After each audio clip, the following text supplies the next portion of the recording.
Hi all. आज हम जो पेपर सॉल्व करेंगे वो है लैंग्वेज फर्स्ट हिंदी। जिन भी लोगों ने लैंग्वेज फर्स्ट हिंदी भरी थी, ये जनवरी 2024 का ही पेपर है। तो आज हम इसमें हिंदी के जो क्वेश्चंस हैं 91 to 120 इनको हम सॉल्व करेंगे। इसमें जो सबसे पहला चीज़ दी गई थी वो है गद्यांश। इसमें गद्यांश में आपको ध्यान से पढ़ना है, क्वेश्चंस जो है उनके आंसर्स देने हैं। क्वेश्चंस कहाँ से कहाँ तक है? 91 to 99। गद्यांश क्या है? इच्छा से प्रेरित होकर लोग उन्नति के मार्ग पर चलने लगते हैं। ठीक है, जब आप किसी चीज़ से प्रेरित होते हो तो आप उन्नति के मार्ग पर चलने लगते हो। अपनी यात्रा के आरंभ में वे अपनी प्रगति में बाधा डालने वाली सैकड़ों व्यक्तिगत और सामाजिक खामियों का पता लगाते हैं। बिल्कुल सही बात है। जैसे ही हम अपनी उन्नति के मार्ग पर चलते हैं, बहुत सारी प्रॉब्लम्स आती हैं, बहुत सारे हर्डल्स होते हैं, तो हम क्या करते हैं, धीरे धीरे अपनी जो वीकनेस है उनको फाइंड आउट करते हैं। उन आदि मानवों ने सुख प्राप्त करने की अपनी सहज इच्छा से प्रेरित होकर इन खामियों के खिलाफ जो है वो संघर्ष किया। ठीक है, प्रगति प्राप्त करने के लिए कोई व्यवस्थित तरीका उपलब्ध ना होने के कारण वे बहुत कमज़ोर थे। उनके पास क्या था? कोई सिस्टमेटिक मेथड नहीं था। जहाँ इसके लिए वो क्या थे? बहुत ज़्यादा वीक थे, इसलिए उनको वो प्रोग्रेस नहीं मिल सकती, वो प्रगति नहीं प्राप्त कर पाए। मानव अस्तित्व जो होता है वो त्रिपक्षीय होता है। ठीक है, ये ध्यान रखिएगा। भौतिक, मानसिक और आध्यात्मिक। अपनी यात्रा के प्रारंभिक चरण में सुदूर अतीत के अंधेरे युग में मानव ने अकेले भौतिक और मानसिक क्षेत्र जो हैं उनमें प्रगति की। मानव ने कौन कौन से क्षेत्रों में प्रगति की? भौतिक और मानसिक। ये कौन से त्रिपक्षीय अस्तित्व है? मानव संरचना में रूपात्मक परिवर्तन अब भी हो रहे हैं। जो ह्यूमन स्ट्रक्चर है उसमें जो फिजिकल अपीयरेंस होती है उसमें चेंजेस अभी भी हो रहे हैं और फ्यूचर में भी होंगे। जरूरी तो नहीं ना कि फिजिकल चेंजेस होना बंद हो जाएगा। मनुष्य भविष्य में ऐसे उल्लेखनीय परिवर्तनों से गुजरेगा जो आज के लोगों के लिए लगभग अपरिचित होंगे। ठीक है, बहुत सारे चेंजेस होंगे आगे चल के। हम यह नहीं कह सकते कि उन आरंभिक मनुष्यों ने वास्तव में कोई महत्वपूर्ण आध्यात्मिक प्रगति की थी। तो जो आदि मानव थे यानी कि जो आरंभिक मनुष्य थे उन्होंने आध्यात्मिक प्रगति नहीं की थी। ठीक है, हालांकि उन्होंने जो भी उन्नति की वह किसी भी तरह से महत्वहीन नहीं था। मतलब उन्होंने जो भी अचीवमेंट किए, जो भी प्रोग्रेस की, वो वर्थलेस नहीं थी, महत्वहीन नहीं थी। यहाँ पर एक चीज़ समझिएगा, अस्तित्व त्रिपक्षीय है। कौन कौन सा? भौतिक, मानसिक और आध्यात्मिक। यहाँ भी इन्होंने एक चीज़ बताई है कि उन्होंने जो प्रगति की वो भौतिक और मानसिक पक्ष में की, और यही चीज़ इन्होंने यहाँ लिखी है कि आध्यात्मिक प्रगति उन्होंने नहीं की थी। ठीक है, अब पहला क्वेश्चन है विशेषण और विशेष्य का उदाहरण नहीं है। विशेषण क्या होता है? जिसकी विशेषता, जो विशेषता बताता है। मतलब काला आदमी, गोरा पक्षी, ठीक है, या फिर इन बुद्धिमान व्यक्ति, ये सब क्या है? विशेषताएं बताई जा रही हैं। विशेष्य क्या होता है? विशेषण जिसकी विशेषता बताता है उसे हम बोलते हैं विशेष्य। बेसिकली विशेष्य जो होता है एक टाइप से संज्ञा होती है। पहला है रूपात्मक परिवर्तन, अंधेरे युग, मानव अस्तित्व, आध्यात्मिक दुनिया। ठीक है, इसमें जो विशेषण विशेष्य का उदाहरण नहीं होगा वो है मानव अस्तित्व। क्यों? मानव जो है वो यहाँ पर क्या है? संज्ञा यानी कि विशेष्य, और अस्तित्व जो यहाँ पे है वो क्या है? विशेषण। ठीक है, तो इन्होंने क्या किया है? इसको उल्टा लिखा है। तो ये यहाँ पर विशेषण विशेष्य ना होकर के विशेष्य विशेषण है। रूपात्मक परिवर्तन ये विशेषता है। ठीक है, किसकी? परिवर्तन की। अंधेरे युग ये विशेषण है और ये क्या है? विशेष्य। युग कैसा है? अंधेरे वाला। परिवर्तन कैसे हैं? रूपात्मक। दुनिया कैसी है? आध्यात्मिक।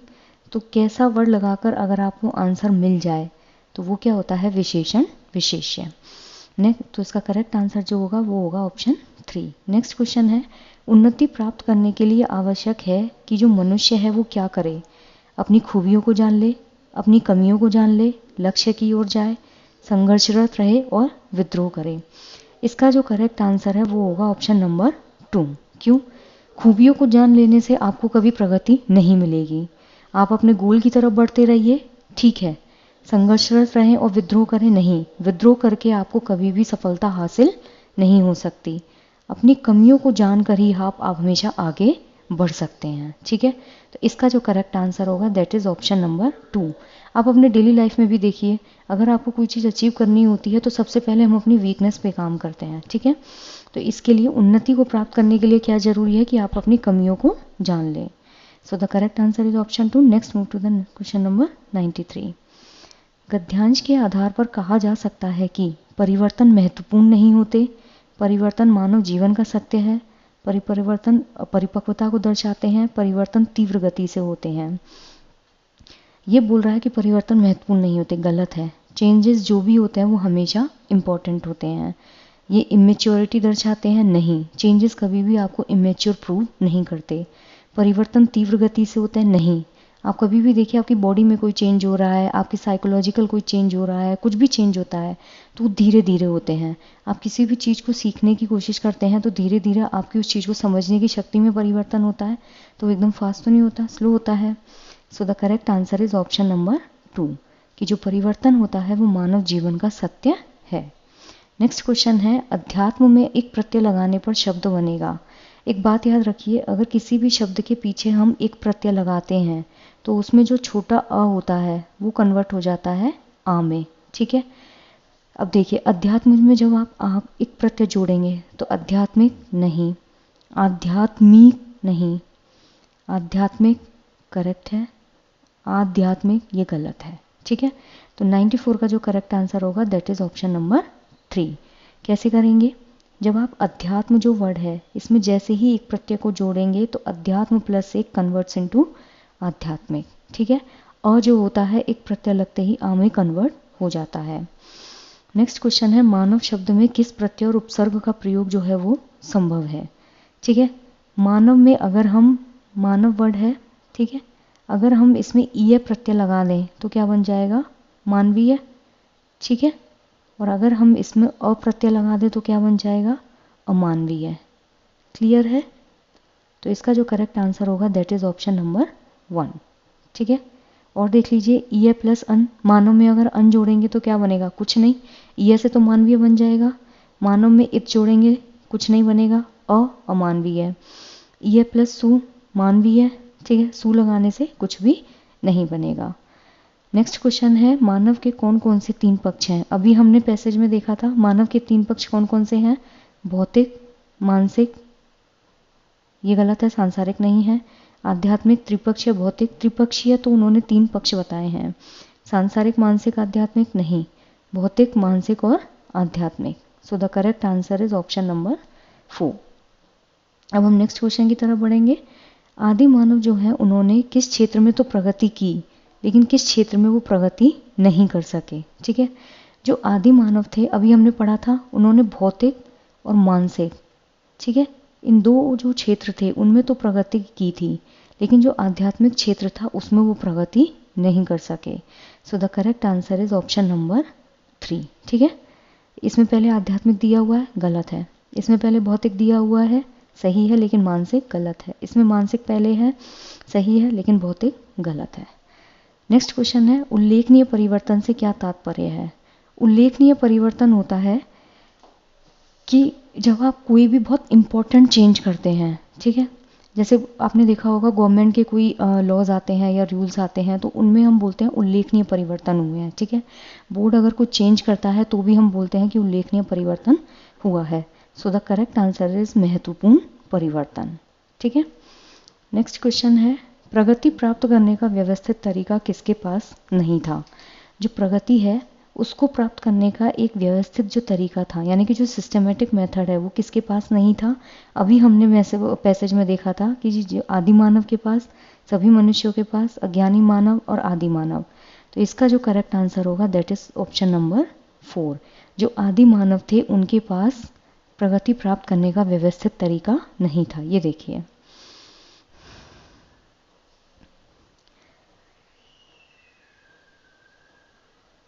ये देखिए, हालांकि प्रगति प्राप्त करने के लिए कोई व्यवस्थित तरीका उपलब्ध न होने के कारण वो बहुत कमजोर थे। कौन कमजोर थे, आदि मानव, ठीक है।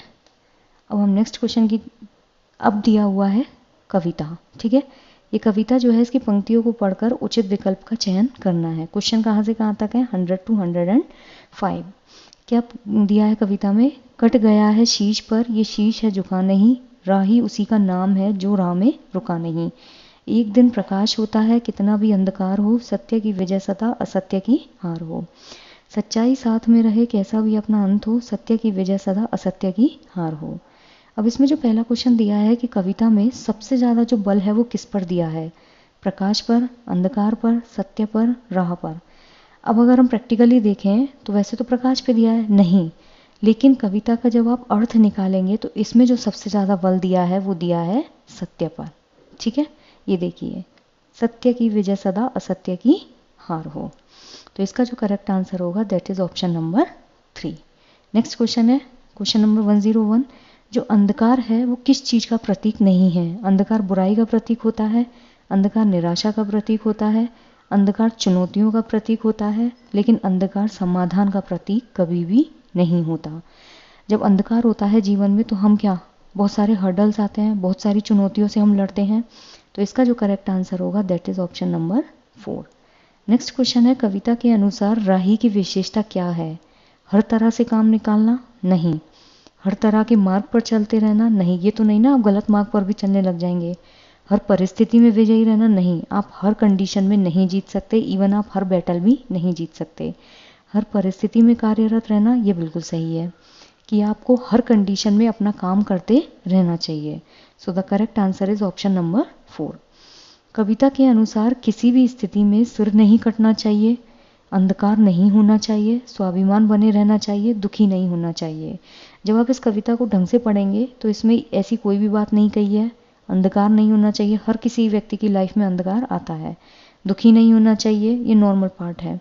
लेकिन स्वाभिमान जो है वो किसी भी इंसान का हमेशा बने रहना चाहिए। सो the correct option is option number 3। Next question है समूह से भिन्न शब्द युग्म है। हार विहार, सत्य असत्य, जय पराजय, प्रकाश अंधकार। इसका जो करेक्ट आंसर होगा दैट इज ऑप्शन नंबर 1।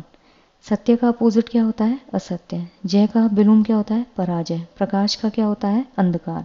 लेकिन जो हार है उसका क्या होता है? जीत, ना कि विहार। तो इसका जो करेक्ट आंसर है that is option number 1। Next question है इस कविता का मुख्य स्वर क्या है? स्वर इन्होंने जो पूछा है वो पूछा है कि कविता में जो कन्वे किया गया है वो कविता किस टाइप की है। अंधेरे के बारे में, अंधेरी कविता है, ओज मतलब बहादुरी टाइप, श्रृंगार और देशभक्ति। इसमें देशभक्ति की कोई बात नहीं हुई है, इसमें श्रृंगार की कोई बात नहीं हुई है, इसमें तमस की कोई बात नहीं हुई है, लेकिन हाँ बहादुरी और ओज जो है उसकी बात हुई है। सो the correct option is option number 2। अब यहाँ से आपके पेडागोजी के क्वेश्चन स्टार्ट हुए हैं। क्वेश्चन नंबर 106 है कोझिकोडी जो है वो एक विशेष समुदाय में बोली जा रही मलयालम लैंग्वेज। इसी स्थान में दूसरों के द्वारा बोली जा रही जो मलयालम है उससे थोड़ी सी अलग है। ठीक है, ये कोझिकोडी कोई जगह है, ये एक कम्युनिटी है ए और ये कम्युनिटी है बी। ठीक है, यहाँ पे जो मलयालम बोली जा रही है वो यहाँ पे भी मलयालम बोली जा रही है, लेकिन ये जो मलयालम है वो अलग है इस वाली मलयालम से। तो क्वेश्चन पूछा है विशेष समुदाय द्वारा बोली जा रही मलयालम, यानी कि जो ए कम्युनिटी है उसके द्वारा जो बोली जा रही मलयालम है उसको आप किस रूप में कंसीडर करेंगे। ठीक है, मलयालम के 2 प्रकार? नहीं। मलयालम की क्षेत्रीय बोली? नहीं। मलयालम की सामाजिक बोली? बिल्कुल सही है। ये 2 भिन्न भिन्न भाषाएं हैं? नहीं। भिन्न भिन्न भाषा तो वैसे भी नहीं है, भाषा तो एक ही है मलयालम, लेकिन अलग अलग तरीके से बोली जा रही है। मलयालम की क्षेत्रीय बोली? नहीं, कोई रीजनल लैंग्वेज नहीं है। मलयालम के 2 टाइप हैं? नहीं है। लेकिन हाँ मलयालम की जो सामाजिक बोली है वो इस ए कम्युनिटी के द्वारा बोली जा रही है। जो ग्रुप ऑफ पीपल जो है जिस लैंग्वेज को यूज़ करते हैं दैट इज कॉल्ड योर सामाजिक बोली। ठीक है, सो the correct option is option number 3। Next question है 107। इसमें पूछा है कि नीचे दिया गया अधिगम कार्य शिक्षार्थियों को भिन्न भिन्न समूह में करने के लिए दिया गया। ये कोई अधिगम काम है जो डिफरेंट ग्रुप्स बना करके बच्चों को करने के लिए दिया गया। पता लगाएं कि शब्द संपदा के अधिगम की इस गतिविधि को किस रूप में जाना जाएगा। निम्नलिखित शब्दों से संबंधित शब्द और वाक्यों का पता लगाइए। इसमें टीचर ने बोला है कि ये उन्होंने कुछ वर्ड्स दिए हैं, परिवार, संबंध और भावनाएं। ठीक है, इनसे संबंधित जितने भी शब्द हैं और जितने भी वाक्य हैं उनका पता लगाना है। ठीक है, अब ये कौन सा मेथड है पढ़ाने का? क्वेश्चन में क्या पूछा गया है कि ये कौन सा मेथड है पढ़ाने का? थीम आधारित शब्दावली, शब्द समूह, समूह शब्दावली, शब्द जाल। ये शब्द जाल नहीं है, ना ही ये शब्द समूह है, ना ही ये समूह शब्दावली है, लेकिन एक थीम बेस्ड डिक्शनरी है। ठीक है, कि परिवार में संबंध होते हैं, संबंधों में भावनाएं होती हैं, तो क्या हुआ, एक डिक्शनरी बनती जा रही है और एक थीम बेस्ड है, थीम बेस्ड परिवार पे बेस्ड है। सो the correct answer is option number 1। ठीक है, नेक्स्ट क्वेश्चन है, वह भाषा क्या है जिसका प्रयोग हम दिन प्रतिदिन के लिए आमने सामने की अंतःक्रिया के लिए करते हैं। बेसिकली आप डेली यूज़ में जो लैंग्वेज को यूज़ करते हैं वो कौन सी भाषा है। संज्ञानात्मक अकादमिक भाषा निपुणता नहीं, कैल्प ये वाली भाषा नहीं होती है। बुनियादी अंतर्वैयक्तिक संप्रेषण कौशल बिल्कुल सही है। बुनियादी मतलब जो आपकी बेसिक इंटरपर्सनल कम्युनिकेशन जो स्किल होती है, दैट इज कॉल्ड योर बुनियादी अंतर्वैयक्तिक संप्रेषण कौशल। यही एक ऐसी लैंग्वेज है जिसमें आप डेली बेसिस पे जो भी कम्युनिकेट करते हैं उसको हम बिक्स बोलते हैं। सो the correct option is option number 2। Next question है क्वेश्चन नंबर 109। मिडिल स्तर पर अध्यापन करने वाली अध्यापक एक पाठ्य सामग्री या छोटी कहानी पठन के लिए देती है। ठीक है, मिडिल स्कूल है, मिडिल लेवल, उस पर कोई टीचर है, उन्होंने क्या किया, एक छोटी सी कहानी पढ़ने के लिए दी। वो बोलती हैं कि जो सत्ता और न्याय का दृष्टिकोण है उससे इस पाठ्य सामग्री के अर्थ और विचारों पर चर्चा करो। अध्यापक अपने शिक्षार्थियों में किसका विकास करने की चेष्टा कर रही है। ठीक है, टीचर ने क्या किया, छोटी छोटी कहानी जो है वो पढ़ने के लिए दी। ठीक है, बाद में उसने बोला है कि सामग्री जो है, पठन सामग्री जो भी उसने पढ़ने के लिए दिया था उसके अर्थ और जो विचार हैं, जो भी पठन सामग्री थी उसका मीनिंग और उसके थॉट्स, उन पे क्या करना है, चर्चा करनी है, यानी कि उन चीज़ों को एनालाइज करना है। ठीक है, तो इसमें क्या होगा, समालोचनात्मक चीज़ होगी। ठीक है, उच्च स्तरीय भाषा कौशल ये नहीं है। समालोचनात्मक भाषा विकास, इसमें भाषा का कोई विकास नहीं हो रहा है, टीचर इसमें भाषा को विकसित नहीं कर रही है। समालोचनात्मक शिक्षण शास्त्र और समालोचनात्मक साक्षरता कौशल, इसका जो करेक्ट आंसर होगा दैट इज ऑप्शन नंबर 1। क्यों, क्योंकि ये टीचिंग स्किल होती है। ठीक है, एनालिटिकल टीचिंग स्किल है कि बच्चों को एनालाइज करवाया जा रहा है, तो ये एक टीचिंग स्किल है जो टीचर यूज कर रही है। सो the correct option is option number 1। Next question है, व्याकरण के शिक्षण अधिगम में प्रक्रियात्मक ज्ञान क्या है। जो ग्रामर होती है उसके शिक्षण अधिगम में प्रक्रियात्मक ज्ञान क्या होता है। यह जानना कि व्याकरणिक प्रश्न या तत्वों को कैसे किया जाए, व्याकरणिक तत्वों के बारे में ज्ञान, नियमों को जानना, भाषा और इसकी संस्कृति को जानना। व्याकरण जब हम पढ़ाते हैं, ठीक है, तो उसकी जो टीचिंग लर्निंग होती है उसमें प्रक्रियात्मक जो ज्ञान होता है वो उसकी भाषा और संस्कृति को जानना नहीं होता है। व्याकरणिक तत्व के नियम नहीं, व्याकरणिक तत्वों के बारे में ज्ञान नहीं, बल्कि व्याकरण इसलिए पढ़ाया जाता है कि जो व्याकरणिक प्रश्न है और तत्व हैं उनको कैसे किया जाए। ठीक है, प्रक्रियात्मक ज्ञान क्या होगा, जब आप कोई चीज़ खुद से करके सीखते हैं। ठीक है, तो ये व्याकरणिक प्रश्न या तत्वों को कैसे किया जाए। सो the correct option is option number 1। Next question है, कक्षा 7 की अध्यापिका पेयर्स में कार्य करने वाली गतिविधि करवा रही है, मतलब 2-2 के जोड़े उन्होंने बना दिए। ठीक है, जिसमें सभी जोड़ी जो हैं उनको 10 वाक्य की कहानी पर काम करने के लिए देती है। 10 लाइनें लिखी, उनकी कहानी पे उसने काम करने के लिए उनको दिया। जो पहला पेयर है, मान लीजिए ए, ठीक है, ये क्या करेगा, पहला पेयर ए जो है वो क्या करता है, पढ़ता है, ये क्या कर रहा है, लर्न कर रहा है। दूसरा पेयर है बी, वो क्या कर रहा है, राइट कर रहा है। अब दूसरी जोड़ीदार जो है वो अब नेक्स्ट टाइम क्या होगा, जो बी है ये दूसरी लाइन पढ़ेगी। ठीक है, और पहले जो लिख रहा था, पहले जो लर्न कर रहा था वो अब क्या करेगा, लिखेगा। ठीक है, तो इस तरह से दोनों जोड़ीदार क्या करते हैं, अपनी कहानी को पूरा करते हैं। बाद में वे मूल कहानी से अपने लिखे हुए की तुलना करते हैं। पहले ए ने बोला, बी ने लिखा, फिर बी ने बोला, ए ने लिखा, बाद में वो दोनों लिखे हुए जो है उसकी तुलना कर रहे हैं। तो इस गतिविधि को क्या कहेंगे, पारस्परिक लेखन, पारस्परिक श्रवण, श्रुतलेख। इसमें सुनने का काम कहीं नहीं है, तो ये तीनों जो है वो हट जाएंगे। ठीक है, लास्ट में क्या पूछा है, अपने लिखे हुए की तुलना करना, जो भी उन्होंने लिखा है उसका कंपेयर करना, जो भी उन्होंने लिखा है उसको कंपेयर करना। ठीक है, तो जो पारस्परिक लेखन है, नहीं, ये सिर्फ लिखने का काम नहीं कर रहे। पारस्परिक श्रवण नहीं, वाक्य श्रुतलेख नहीं, पारस्परिक श्रुतलेख, ये इसका करेक्ट ऑप्शन होगा। पारस्परिक मतलब आपस में मिलके किया है, श्रुतलेख मतलब पहले ए ने सुना, ठीक है, फिर बी ने लिखा, फिर बी ने सुना और ए ने लिखा। सो the correct answer is option number 4। Next question है, निम्नलिखित में से कौन सा संकेत भाषा के बारे में सही नहीं है। जो सिंबॉलिक लैंग्वेज होती है वो बहुत टाइप की होती है, बिल्कुल सही बात है। सिंबॉलिक भाषा जो होती है वो नेचुरल लैंग्वेज है, बिल्कुल सही बात है। सिंबॉलिक की व्याकरण नहीं होती, गलत। सिंबॉलिक लैंग्वेज में व्याकरण होती है। जितनी भी लैंग्वेज होती है उनका हमेशा एक व्याकरण होता है, तो जो सिंबॉलिक लैंग्वेज होती है उसका भी खुद का एक व्याकरण होता है। सिंबॉलिक लैंग्वेज का हमेशा एक व्याकरण होता है। नेक्स्ट क्वेश्चन है, त्रिभाषा सूत्र के बारे में कौन सा कथन सही है? सॉरी, 112 का जो करेक्ट आंसर होगा दैट इज ऑप्शन नंबर 3। त्रिभाषा फॉर्मूला जो होता है उसके बारे में कौन सा कथन जो है वो सही है? मातृभाषा, घर की भाषा, क्षेत्रीय भाषा, प्रथम भाषा के रूप में, बिल्कुल सही बात है। अंग्रेजी, हिंदी घर की भाषा, स्थानीय भाषा, प्रथम भाषा के रूप में नहीं। इंग्लिश कभी भी आपकी प्राइमरी लैंग्वेज नहीं हो सकती। मातृभाषा, घर की भाषा, हिंदी प्रथम भाषा के रूप में, मातृभाषा, घर की भाषा, अंग्रेजी प्रथम भाषा के रूप में। इंग्लिश कभी भी आपकी मातृभाषा नहीं हो सकती या फिर प्राइमरी लैंग्वेज नहीं हो सकती। इसका जो करेक्ट आंसर होगा मदर टंग, घर की भाषा या फिर क्षेत्रीय भाषा, ठीक है। इसका करेक्ट आंसर है ऑप्शन नंबर 1। आप जब भी अपने घर जाते हैं तो हमेशा आप अपनी एक जो मदर टंग होती है यानी कि जो रीजनल लैंग्वेज होती है उसमें बात करते हैं। नेक्स्ट क्वेश्चन है क्वेश्चन नंबर 114।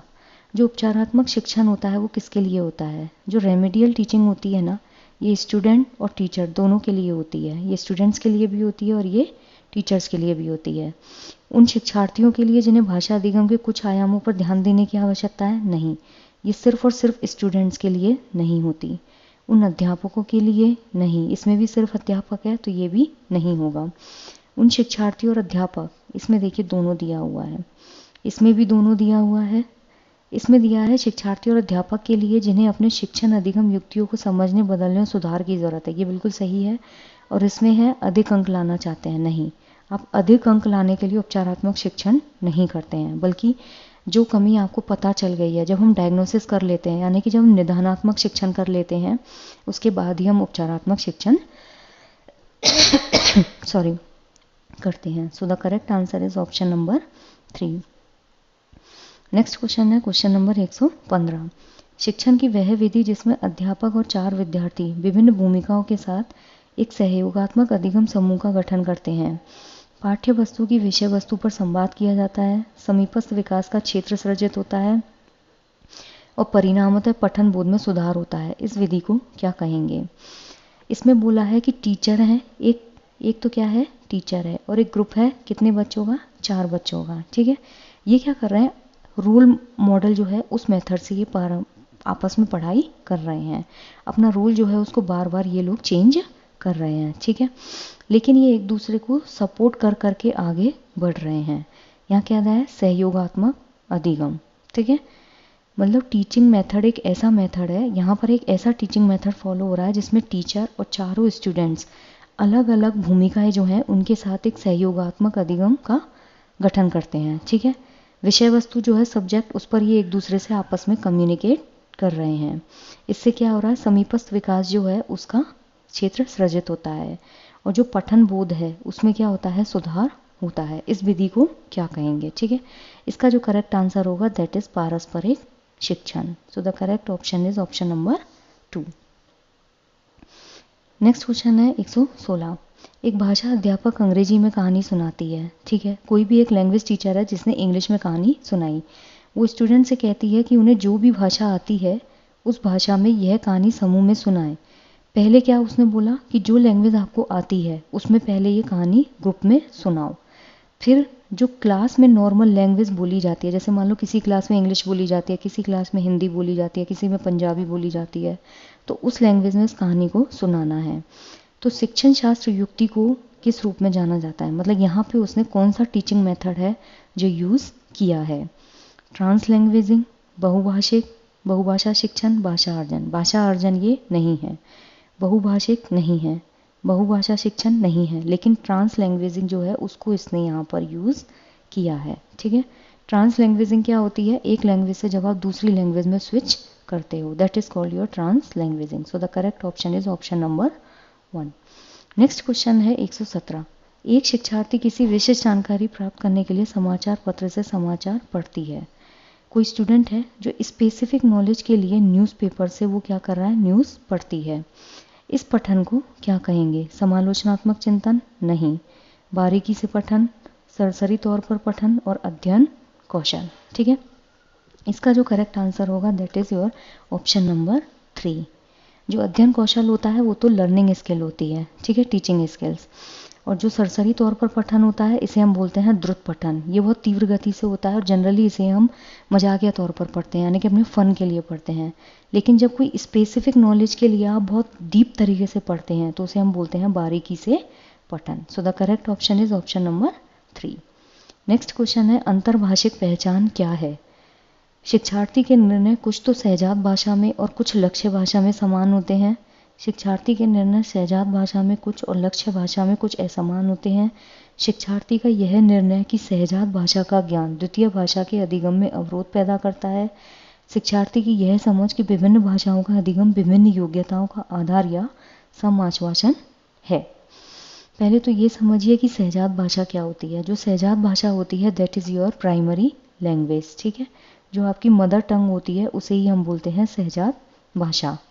इसका करेक्ट आंसर होगा कि जो शिक्षार्थी के निर्णय होते हैं, ठीक है, कुछ सहजात भाषा में यानी कि प्राइमरी लैंग्वेज में, जो आपकी गोल्ड लैंग्वेज होती है सेकेंडरी लैंग्वेज लक्ष्य भाषा में क्या होते हैं? समान होते हैं। ये बिल्कुल सही है। सो the option 1 is correct answer. Second option है, शिक्षार्थी के निर्णय सहजात भाषा में कुछ और लक्ष्य भाषा में कुछ असमान होते हैं। नहीं, कभी भी प्राइमरी लैंग्वेज और जो गोल्ड लैंग्वेज होती है उसमें असमानता नहीं होती। शिक्षार्थी का यह निर्णय कि सहजात भाषा का जो ज्ञान है वो द्वितीय भाषा के अधिगम में अवरोध पैदा करे, नहीं। मान लीजिए आपको हिंदी आती है, आप इंग्लिश सीख रहे हैं, तो ये तो नहीं ना कि हिंदी आपको बैरियर बन जाएगी इंग्लिश सीखने में, ऐसा नहीं होता है। शिक्षार्थी की यह समझ कि विभिन्न भाषाओं का अधिगम विभिन्न योग्यताओं का आधार या समाश्वासन है, नहीं। सो the correct option is option number 1। Next question है, कक्षा 6 की शिक्षार्थी श्रेया अपने पिता के स्थानांतरण के कारण पंजाब के जालंधर से तमिलनाडु के मदुरई जाती है। ध्यान से समझिएगा, कोई बच्ची है श्रेया, ये इसके फादर के ट्रांसफ़र के कारण पंजाब से कहाँ गई? तमिलनाडु। वह मातृभाषा के कारण पंजाबी जानती है, ये इसकी मदर टंग है क्योंकि पंजाब से है तो इसको पंजाबी आती है। लेकिन स्कूल में सेकेंडरी भाषा के रूप में वो क्या करती है? अंग्रेजी भी जानती है।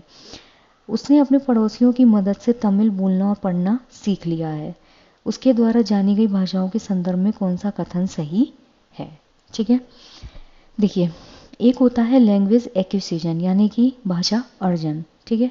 जो भाषा अर्जन होता है ना वो जन्मजात होता है, यानी कि जो आपकी प्राइमरी लैंग्वेज होती है mother tongue that is your भाषा अर्जन, जिसमें आपको किसी हेल्प की ज़रूरत नहीं होती, कोई टीचर नहीं चाहिए आपको वो चीज़ें याद कराने के लिए।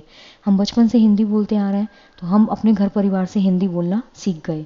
लेकिन भाषा अधिगम जो होता है, जहाँ अधिगम वर्ड आ जाए मतलब आपको कोई चाहिए कि जो आपको वो चीज़ पढ़ा सके और आप उस चीज़ को सीख सकें। तो पहला जो ऑप्शन है कि पंजाबी और तमिल भाषा अर्जन है, बिल्कुल सही बात है। देखो, पंजाब के जालंधर से आई तो पंजाबी उसको आती है। दूसरा, पड़ोसी की मदद से, पड़ोसी जब हमारे घर के परिवार के लोग कुछ बोलते हैं या हमारे पड़ोसी कुछ बोलते हैं तो वो हमको सिखा नहीं रहे हैं, हम उसको नेचुरली सीखते हैं। तो पंजाबी और तमिल क्या हुआ? भाषा अर्जन। लेकिन अंग्रेजी भाषा अधिगम के अंतर्गत आएगी। यहाँ देखिए, विद्यालय में जो द्वितीय भाषा लिखी है इन्होंने, उसके रूप में उन्होंने लिखा है अंग्रेजी भी जानती है। तो पंजाबी और तमिल भाषा अर्जन है और अंग्रेजी भाषा अधिगम के अंतर्गत आएगी। So the option 1 is correct answer. Next question है, okay, so now we will see question number 120। निम्नलिखित में से कौन सा विस्तृत पठन जो है उसका उद्देश्य नहीं है? विस्तृत पठन जो होता है वो आपका द्रुत पठन होता है, ठीक है। जो द्रुत पठन होता है उसमें हम क्या करते हैं? बहुत जल्दी जल्दी हम चीज़ों को देखते हैं, ठीक है। मतलब ये कभी कभी एंटरटेनमेंट के लिए भी होता है। इन चीज़ों के लिए जो हम करते हैं वो होता है विस्तृत पठन। क्वेश्चन को ध्यान से पढ़िएगा, यहाँ पूछा है नहीं है, ठीक है, उन्होंने उसको हाईलाइट भी किया है। सराहना बोध के लिए पठन, एग्जैक्टली जो विस्तृत पठन होता है ये बहुत लंबा पठन होता है और इसको हम क्या करते हैं? जल्दी जल्दी फिनिश करते हैं। तो ये आपके एंटरटेनमेंट के लिए होता है, एक्स्ट्रापोलेशन के लिए होता है, आनंद के लिए होता है। लेकिन जो व्याकरण अधिगम होता है इसके लिए जो हम पठन करते हैं उसे हम बोलते हैं गहन पठन, ठीक है। आप व्याकरण को कभी भी ऐसे ऊपर ऊपर से रीड करके नहीं समझ सकते, उसके लिए क्या करना पड़ेगा? आपको डीप स्टडी करनी पड़ेगी। सो the correct answer is option number 3। And I just hope कि क्वेश्चंस आप लोगों को क्लियर हुए हों, और अगर कोई भी डाउट हो तो you can ask me in the comment section, and thank you.